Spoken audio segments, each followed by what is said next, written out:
dans les news de ce soir, il y aura du tennis, il y aura de la Formule 1 et il y aura évidemment du football. On commence en tennis avec le tournoi de Washington qui est annulé. Le tournoi donc de Washington qui devait débuter le 14 août a été officiellement annulé par les organisateurs. La reprise du circuit masculin est donc repoussée et la tenue de l'US Open à New York 2 semaines plus tard est aussi remise en question. On parle maintenant de Danielle Collins qui est exclue du World Team Tennis. L'américaine a été exclue de ce tournoi d'exhibition par équipe qui se dispute dans une station de montagne en Virginie occidentale aux États-Unis.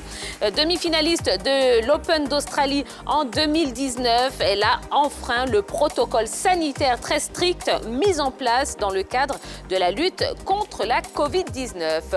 Formule 1 à présent, bonne nouvelle pour Alex Zanardi qui sort enfin du coma. Et oui, très gravement accidenté suite à un choc avec un camion. Il est sorti ce mardi du service de réanimation de l'hôpital. Il avait été hospitalisé et plongé dans un coma artificiel le 19 juin dernier. Il a été transféré dans une unité de rééducation neurologique et fonctionnelle. On ouvre maintenant notre page football. On commence avec la CAF, le Raja et le TP Mazembe mis à l'amende. La commission de discipline de la Confédération africaine de football a annoncé avoir infligé au Raja de Casablanca et au TP Mazembe une amende de 6,5 millions de francs CFA. Cette sanction fait suite au comportement antisportif des supporters marocains à l'endroit de leurs homologues congolais lors du match retour des quarts de finale de la Ligue des Champions. Quant au défenseur du Raja de Casablanca, Ilyas Haddad, il a vu sa suspension levée. On prend la direction des Philippines avec une triste nouvelle, la mort d'un gardien de but ivoirien. Il s'appelait Roland Sadia Deli, ex-gardien de but de l'Africa Sport, du stade d'Abidjan et de la SOA. Il est décédé aux Philippines. Celui qu'on surnomme Petit Isier est décédé des suites d'un mal de ventre. Il était âgé de 35 ans. Toutes nos condoléances à sa famille. On parle maintenant du Galatasaray. Seri pourrait poursuivre l'aventure. Oui, Jean-Michel Seri pourrait prolonger son contrat d'1 an, son prêt plutôt d'1 an. Selon les médias turcs, les discussions avancent bien. 128 millions de francs CFA par mois, c'est le salaire proposé à l'Ivoirien, soit 15 millions de moins que son salaire actuel. On s'intéresse maintenant à Lazida Bengourou, Firmin Kofi, qui prolonge. Et oui, Firmin Kofi sera entraîneur de Lazida Bengourou la saison prochaine. Le technicien ivoirien en poste depuis 2018 a prolongé son contrat dernièrement. Et enfin, une petite touche de légèreté pour terminer ce LGT News. On va parler des vacances des joueurs du Barça. Oui, après une saison éprouvante, Léo Messi, Samuel Umtiti et tous les autres s'offrent quelques jours de vacances avant le Final 8 de la Ligue des Champions qui débute le 8 août prochain. Barcelone sera face à Naples, on vous le rappelle. Quelques images des départs en vacances des Blaugrana prises par le quotidien Mundo Deportivo.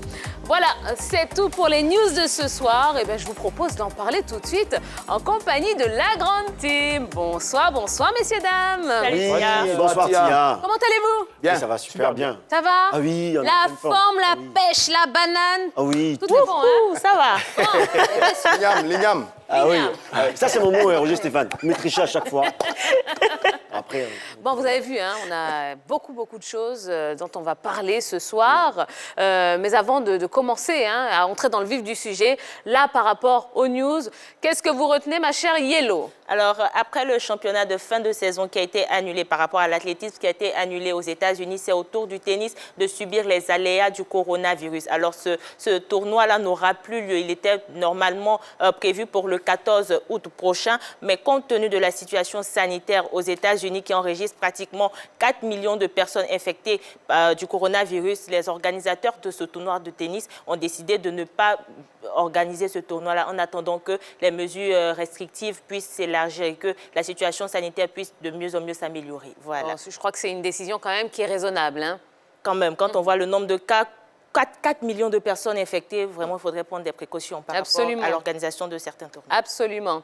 D'Angeles Kofi, bonsoir. Bonsoir, Tia. Alors vous, qu'est-ce que vous retenez de l'actualité? On va parler quand même de l'Asie d'Abengourou, Kofi Firmin. Il est arrivé en 2018. Je pense qu'il a apporté un plus à cette équipe de l'Asie d'Abengourou. Ils ont terminé 8e à l'issue de notre championnat, arrêté à cause de la pandémie à coronavirus. Donc il faut dire qu'il y a la confiance des dirigeants. Donc il va continuer l'aventure avec l'Asie d'Abengourou, c'est bien. Je pense qu'il a travaillé et ça se ressent dans son groupe. Il est passé sur notre plateau. Il a expliqué un peu sa manière de travailler avec ce groupe-là. Moi, je pense que c'est bien. Ils ont vu. Il y a la vision. On espère que l'année prochaine, l'Asie d'Abengourou pourra bien représenter l'Indigné du Hablin. Eh bien oui, absolument, absolument. Bonsoir, mon Jojo. Bonsoir, Tia. Ça va bien, hein? Oui, ça va et vous? Ah oui, super. Bon, vous avez récupéré la tablette, vous? Oui, la tablette est toujours là. Ouais. Ah ben, je lis les commentaires. L'ancien ballon d'or. Ah oui, l'ancien ballon d'or.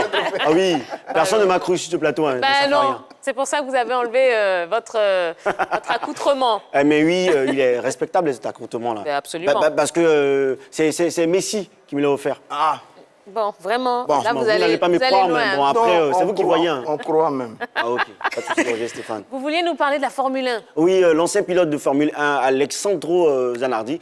Qui savait qui s'appelait Alessandro? Tout le monde dit Alex. Ouais. Mais Alessandro, moi j'ai déniché ça, hein, c'est super. Hein. Ouais. Il est finalement sorti du coma. Après avoir été hospitalisé et plongé dans un coma artificiel, eh bien il est sorti du coma et il a été transféré dans un centre de rééducation. C'est vraiment une bonne nouvelle pour lui et sa famille. C'est vrai, c'est Ah oui, vrai. effectivement. Je rappelle que c'est une star de Formule 1. C'était une star de Formule 1 parce que après un accident, il est venu maintenant dans la compétition des handisports. Ouais. Il est dans le handisport. Le handisport. Donc du D'accord. coup, là-bas, c'est un champion. Il est vraiment célèbre, mais dommage pour lui. Après un accident... Mais bizarrement, moi, ça me ramène à Michael Schumacher, hein, forcément, quand j'entends des choses Ouais, comme ça. il vit encore. Lui, c'est effectivement. pas encore ça. Et on espère vraiment hein, On espère. le retrouver. Ouais, on Hein? espère. Ah oui, oui, oui. Mais lui, ça commence à aller de mesure. Il a vraiment une histoire, hein, ce Zanardi-là, effectivement. amputé des 2 jambes en 2001. Et puis ensuite, il s'est reconverti dans le handisport. Ouais. Il est 4 fois médaillé d'or, 2012, 2016. C'est un formidable champion, capable d'être aussi bon pilote sur les pistes de Formule 1 et capable d'être un redoutable athlète au niveau du handisport. C'est un grand champion qui, là, se réveille, qui sort du coma, qui a été interné dans un centre spécialisé pour la prise en charge. On est vraiment content du retour de Zanardi. C'est ça, c'est très ça. bon. Alors, on va enquiller avec vous, hein, Roger Stéphane, et le football. La CAF qui sanctionne. Hein. Ouais. 6 millions de francs CFA, 6 500 000 francs CFA, amende pour le Raja de Casablanca et le TP Mazembe de la République démocratique du Congo. C'est la commission de discipline de la CAF qui a sanctionné ces 2 équipes, liées donc aux incidents qui ont eu lieu lors du quart de finale de la Ligue des Champions au mois de mars dernier entre Marocains et Congolais.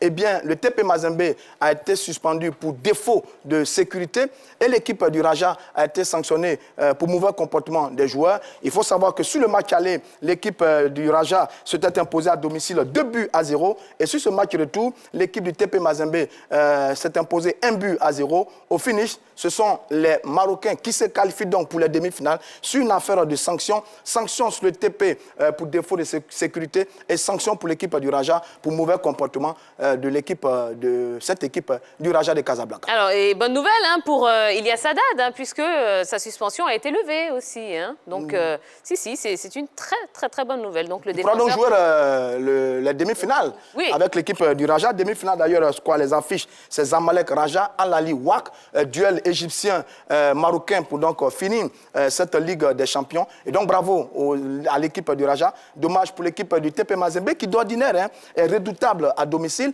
Malheureusement, les Corbeaux n'ont pas réussi à renverser la vapeur après la défaite 2-0 du match aller. Ils se sont imposés seulement 1-0. Les coéquipiers de Kwame Christian et Beau Sylvain sont malheureusement éliminés à l'étape des quarts de finale pour cette Ligue des Champions. Ah, ce n'est pas le temps des corbeaux, hein, parce qu'on ne voit plus des corbeaux dans le ciel. Bon, je passais. Après, c'est vous qui voyez. Hein. On voit. Non, pardon. C'est vous qui voyez. C'est vous qui voyez. C'est important. Le doigt est très important. Ah oui. Bon, et ben voilà, hein, c'était notre petit tour de l'actualité. On va pouvoir entrer maintenant dans le vif du sujet avec le focus de ce soir.